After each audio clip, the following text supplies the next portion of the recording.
Gillette Louat, bonjour. Bonjour Guy Samuel. Quelles sont les nouvelles, Gillette? Comme vous pouvez le constater, les nouvelles sont bonnes. Après la tentative de fermeture qu'on a subie il y a 2 ans, l'Institut continue à tourner. On s'est battu grâce aussi à tous les supports qu'on a eus, les soutiens de toute la communauté et même au-delà de la communauté. Et je profite même de cette occasion justement pour remercier tous ceux qui m'ont soutenu pendant cette période-là. Ça nous a permis de traverser cela sereinement et aujourd'hui on est toujours là. Et je tiens à faire savoir à tous les internautes qui pensent qu'on est toujours fermé parce que malheureusement quand ils vont sur le net, ils ne font que voir les interviews, le soutien de la fermeture, que l'Institut vit toujours et qu'ils peuvent venir.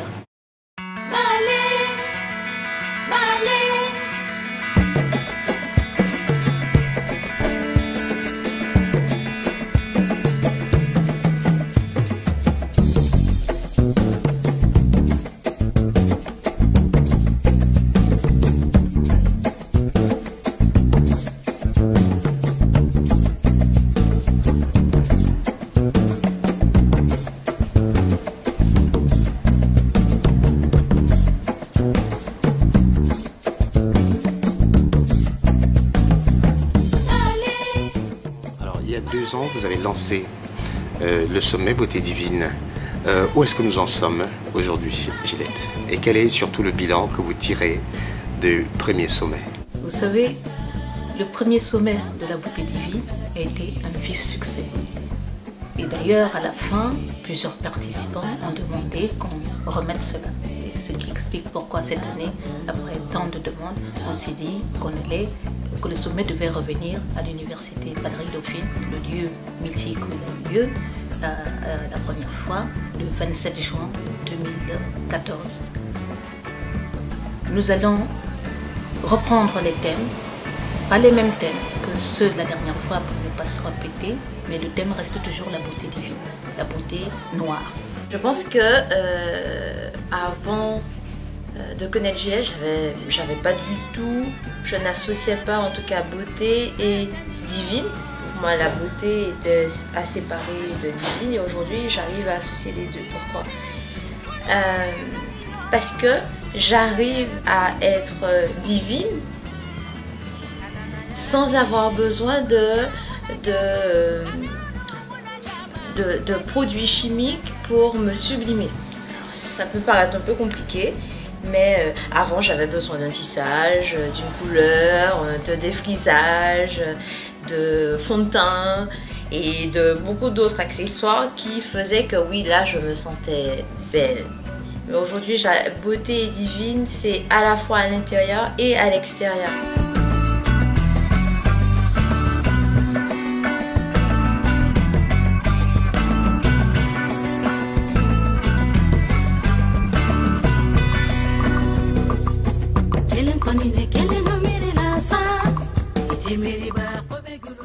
C'est un état d'esprit qui m'a permis d'associer la beauté que j'avais en moi et que je pense que pendant un moment j'étais dans le déni puisque je le cachais à travers toute espèce de superflu et les cosmétiques alimentaires naturels que j'ai rencontrés à travers Gillette Louat. Alors, Gillette aura certainement une définition qui lui est propre, moi j'ai la mienne et j'ai mon expérience par rapport à ces cosmétiques alimentaires naturels qui fait que ça va faire à peu près 1 an que je les utilise au quotidien. Aujourd'hui je suis sans fond de teint, je sors dans la rue sans fond de teint. J'ai des produits que j'utilise qui, alors comme tout le monde, hein, des fois ça tombe dans les yeux, des fois il y a des petits cafouillages, mais au final ça ne me brûle pas. Alors que quand j'utilisais les produits achetés avec des produits chimiques, forcément ça brûle, il faut tout de suite aller aux urgences ou bref. Là je suis vraiment sereine entre ce que j'utilise et le résultat, il y a vraiment une continuité. Et donc cette continuité entre les cosmétiques alimentaires naturels, donc ce que j'utilise et ce que je mange, au final c'est la même chose. Si ça me fait du bien à l'intérieur, pourquoi pas à l'extérieur. Et au final c'est la même chose qui s'est passé mentalement, c'est à dire que je me sens belle à l'intérieur et ça a ressurgi sur l'extérieur. on a décidé cette année de faire le focus sur la santé.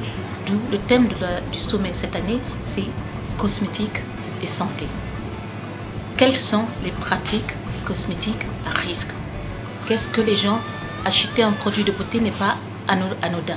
Les gens, en voulant être beaux, malheureusement, ils trouvent la mort. Donc on voudrait aujourd'hui apprendre aux gens à détecter les produits qui sont des poisons et des produits qui sont bien pour eux. Donc il y aura des thèmes comme les cosmétiques chimiques, les conséquences de ces cosmétiques, les préventions qu'on peut faire par rapport à ces cosmétiques.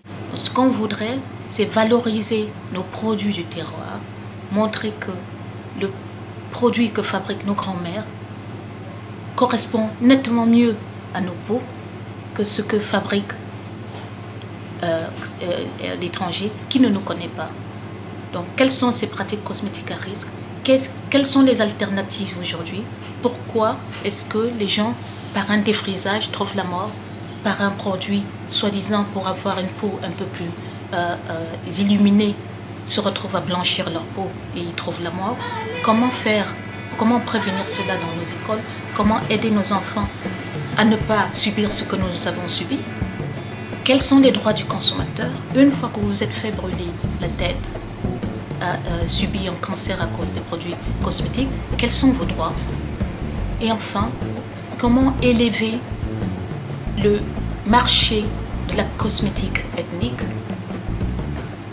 qui est pour nous aujourd'hui la cosmétique alimentaire naturelle? Comment élever ça au rang de management de luxe? En plus du sommet, donc du colloque, des conférences, il y aura toute une partie atelier. Et là, le but c'est de vraiment montrer à tout un chacun, homme, femme, comment se diviniser. C'est-à-dire, on va leur apprendre à prendre soin, à utiliser les produits. Il y aura des ateliers coiffure, des ateliers skincare, donc prendre soin de sa peau.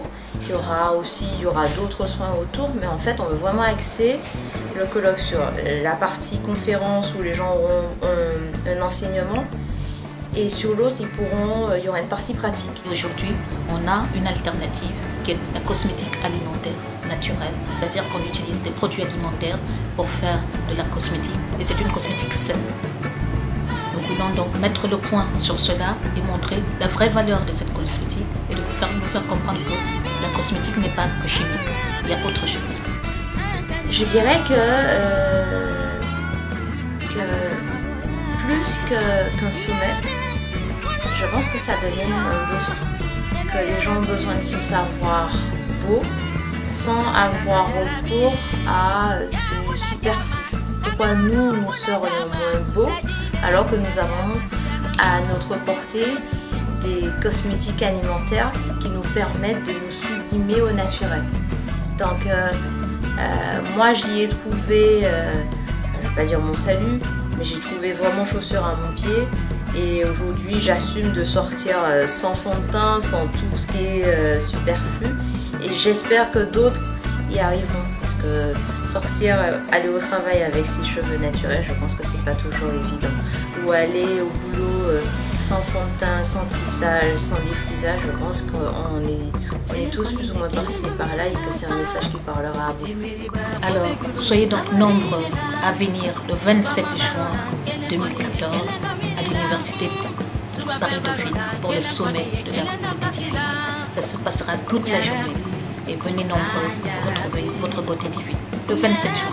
Ne manquez pas.